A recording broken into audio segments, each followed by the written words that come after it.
What a whirlwind of chaos and triumph we just witnessed at UFC 323. Petr "No Mercy" Yan has officially reclaimed his throne, authoring a masterful performance to become the two-time Bantamweight king, while the flyweight division was dramatically reshaped by a shocking injury to Alexandre Pantoja, crowning Joshua Van as the new champion. Welcome back to Combat Buzz Daily. Today we've got a huge update involving Petr Yan's stunning return to glory, overcoming his rival Merab Dvalishvili in a highly anticipated rematch at UFC 323. We also have breaking info about Alexandre Pantoja's devastating co-main event injury, which abruptly ended his flyweight title reign and saw Joshua Van crowned champion. Let's jump straight into it. The T-Mobile Arena in Las Vegas vibrated with electric energy this past Saturday, December 6th, as UFC 323 delivered an unforgettable night of fights. In the headline act, Petr Yan, with the weight of past defeats on his shoulders, stepped into the octagon against the relentless Merab Dvalishvili, determined to avenge his 2023 loss. From the opening bell, Yan showcased a truly evolved game, frustrating Dvalishvili's famed grappling and landing crisp, damaging strikes. He stifled Dvalishvili's takedown attempts with improved defense, stopping an impressive 27 of 29 attempts, and even secured 3 takedowns of his own. No Mercy picked his shots, bloodying Dvalishvili's face and digging heavy body kicks, ultimately earning a dominant unanimous decision victory with scores of 49-46, 49-46, and 48-47. This monumental win not only saw Yan rejoin the elite company of fighters like Dominic Cruz and TJ Dillashaw as a two-time bantamweight champion, but also decisively halted Dvalishvili's impressive 14-fight win streak and his bid to make history with 4 title defenses in 1 year. Yan's post-fight reaction reflected his long road back. "I'm so happy to stand here again with the belt. I worked hard for this. This moment means everything to me," he stated. But the drama didn't end there. The co-main event delivered a shocking twist in the flyweight division. Champion Alexandre Pantoja, defending his title for the 5th time, faced off against rising star Joshua Van. Just 26 seconds into the first round, tragedy struck for the cannibal. As Pantoja attempted a high kick, Van caught his leg, and as the Brazilian champion braced for a fall, he suffered a gruesome arm injury. While initial reports varied between an elbow or shoulder, the UFC's chief medical physician confirmed a left shoulder dislocation with spontaneous reduction, meaning it popped out and back in, but the damage was done. Pantoja immediately signaled to the referee, bringing an abrupt and unfortunate end to the fight. This TKO victory crowned Joshua Van the new UFC flyweight champion. At just 24 years old, Van made history as the 2nd youngest champion in UFC history and the first Asian-born male champion in the organization. While Van expressed regret about the way the fight ended, saying, "He's one of the greatest of all time and I didn't want the fight to go that way," he also embraced his new status, declaring, "Myanmar people, now the whole world will come to know us." This unexpected turn of events has undoubtedly ignited fierce debate about the legitimacy of the win and the future of the flyweight division, with many already calling for a rematch once Pantoja recovers. Our top story today involves Petr Yan, who has just been crowned the 2-time UFC bantamweight champion at UFC 323, exacting revenge on Merab Dvalishvili in a truly masterful performance. According to ESPN's post-fight analysis, renowned analyst Daniel Cormier remarked, "It was a vintage performance from No Mercy. Yan didn't just win the belt back, he reminded everyone why he's a pound-for-pound threat." This stunning victory, secured by unanimous decision with scorecards of 49-46, 49-46, and 48-47, saw No Mercy dismantle the machine in a 25-minute showcase of strategic brilliance. Yan's performance was a stark contrast to their previous encounter in March 2023, where Dvalishvili dominated. This time, Yan displayed vastly improved takedown defense, successfully thwarting 27 out of 29 of Dvalishvili's relentless attempts, a testament to his strategic adjustments. His striking prowess was on full display, landing 139 significant strikes with an impressive 60% accuracy, outlanding Dvalishvili's 134 strikes. Yan also achieved a personal best with 5 successful takedowns, showcasing his well-rounded game and ability to control the octagon. This commanding win not only avenged his previous loss, but also snapped Merab Dvalishvili's incredible 14-fight winning streak, which stood as the 4th longest in UFC history. Yan's return to the top solidifies his position as the undisputed king of the bantamweight division and a formidable force at 135 pounds. This has caused major reactions across the MMA community. Fans celebrated Yan's triumphant comeback, marveling at his composure and technical superiority in neutralizing Dvalishvili's relentless pressure. However, UFC 323 also brought devastating news from the co-main event, as former flyweight champion Alexandre Pantoja suffered a gruesome injury in his fight against Joshua Van. Just 26 seconds into the first round, Pantoja's left arm was severely injured after a high kick was caught, leading to him falling awkwardly and the fight being immediately stopped. While initial reports suggested a shoulder dislocation, it was later confirmed by Ariel Helwani, speaking with Pantoja's team, that the injury was to his elbow. Fans expressed deep concern for the cannibal and some confusion over the conflicting injury diagnoses. Pantoja himself took to Instagram, stating, "I've been through worse," and vowing a stronger return.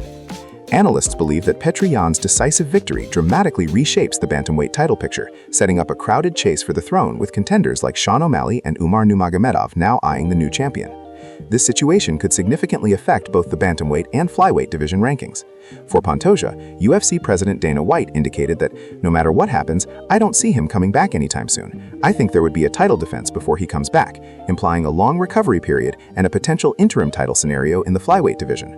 A rematch with Joshua Van is undoubtedly on the cards once Pantoja is healthy.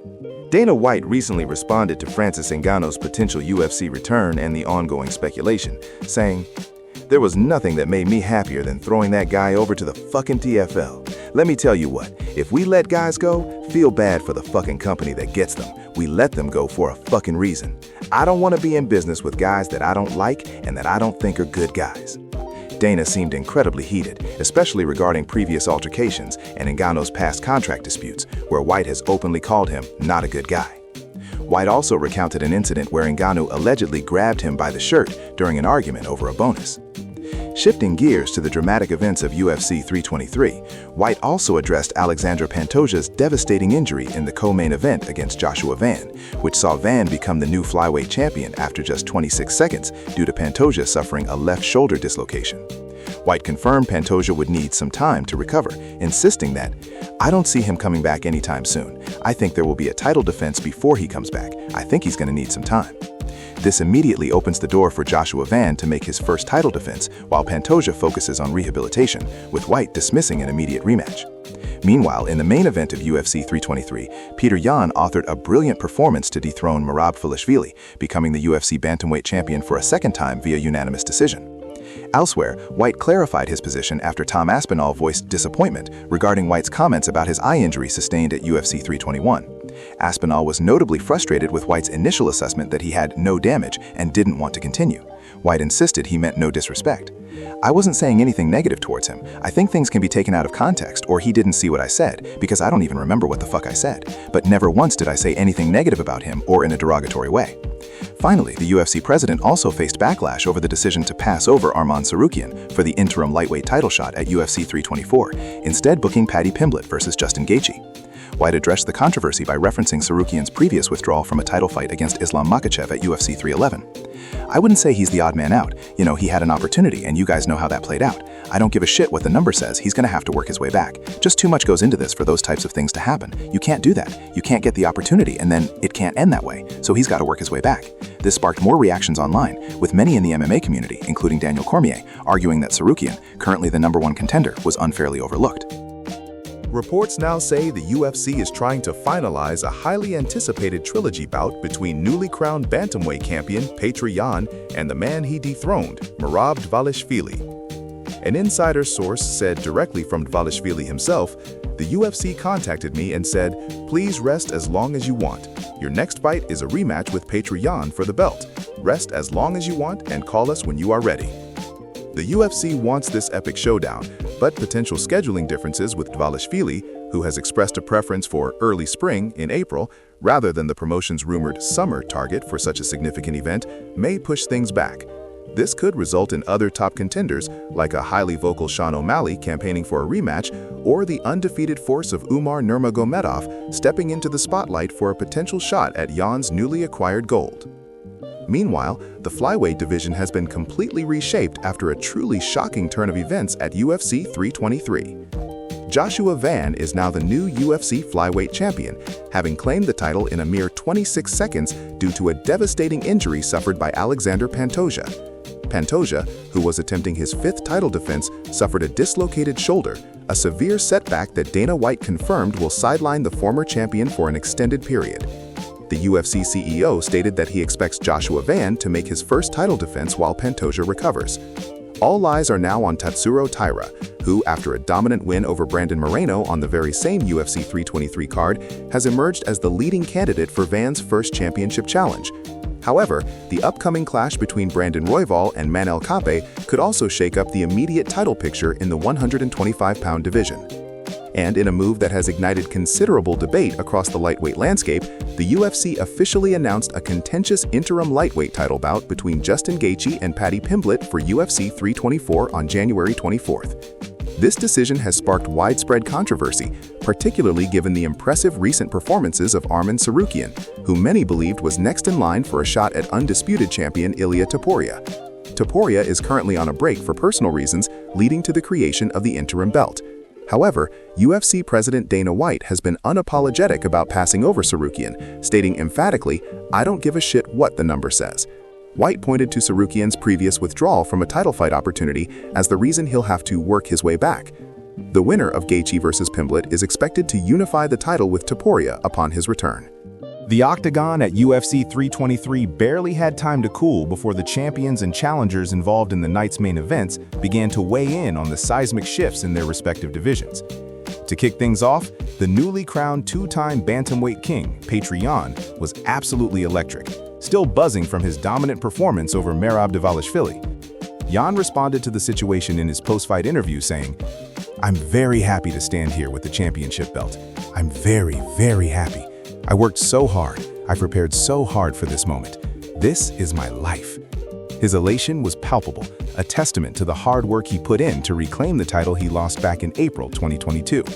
This victory clearly established his dominance in the division once more, and it was a sweet taste of revenge after his previous loss to Dvalishvili in March 2023. Meanwhile, the now former champion, Merab Dvalishvili, despite the bitter taste of defeat, displayed true sportsmanship in the immediate aftermath of their 5-round war. Dvalishvili added in his post-fight octagon interview, "I tried to put on a show, and I lost the fight. He had a better game plan. Congrats to him, but I want a rematch." He later took to X, reiterating, "Tonight wasn't my night, but I will be back stronger than ever. Thank you everyone for your support." This respectful concession, coupled with his immediate desire for a trilogy fight, has fans clamoring for another clash between these two bantamweight titans, especially with their head-to-head record now tied at 1-1. This only fueled more drama going into what could be one of the most anticipated rubber matches in UFC history. In the flyweight division, the co-main event saw a truly devastating turn of events for Alexandre Pantoja. After suffering a gruesome elbow injury just 26 seconds into his title defense against Joshua Van at UFC 323, which cost him his belt, Pantoja delivered a defiant message. The former champion released a statement on Instagram proclaiming, "I've been through worse. I'll come back even stronger. You can be sure of that." He followed up with a video post promising, "We'll be back sooner than you think." Pantoja's resilience shone through, even as he graciously acknowledged the new champion, Joshua Van, stating, "It's not just about myself today. It's about Joshua Van. Joshua, that's his destiny to win this belt." It's clear Pantoja is already focused on reclaiming his throne, setting the stage for a compelling return to the octagon, potentially even an immediate rematch upon his recovery. Shifting gears from the new champions and devastating injuries, we turn our attention to a legend who, after UFC 323, has seemingly hung up his gloves for good. Henry Cejudo, the king of cringe and an Olympic gold medalist, officially called it a career following his unanimous decision loss to rising bantamweight star Peyton Talbot. Despite a valiant effort, Triple C was outgunned and outsized by the younger Talbot, who remarkably scored 2 takedowns on the Olympic wrestling champion and dominated the striking exchanges. Even in defeat, Cejudo showcased the heart that made him a 2-division UFC champion, refusing to back down in what was a gritty, bloody battle. Following the final bell, an emotional Cejudo made it clear to Dana White, stating, "It's time. I just showed it." The UFC then delivered a fitting send-off, playing a pre-packaged tribute video honoring Cejudo's incredible career, a moment that resonated deeply with fans and fellow fighters. Dana White himself commended Cejudo for showing a ton of heart in his final performance. In a class act, Cejudo also reportedly approached White after the fight, asking him to take care of Talbot, a gesture that brought the young victor close to tears. This marks Cejudo's second retirement, and he reflected on his performance, acknowledging he didn't have the same physical pace as in 2020, but was determined to fight to the very end. A true end of an era for one of combat sport's most unique figures. But speaking of unique, let's talk about a potential event that would truly rewrite the history books. The MMA world is buzzing with an intriguing rumor straight from the top. UFC President Dana White has heavily teased that none other than the Black Beast himself, Derek Lewis, could be headlining a rumored UFC event at the White House.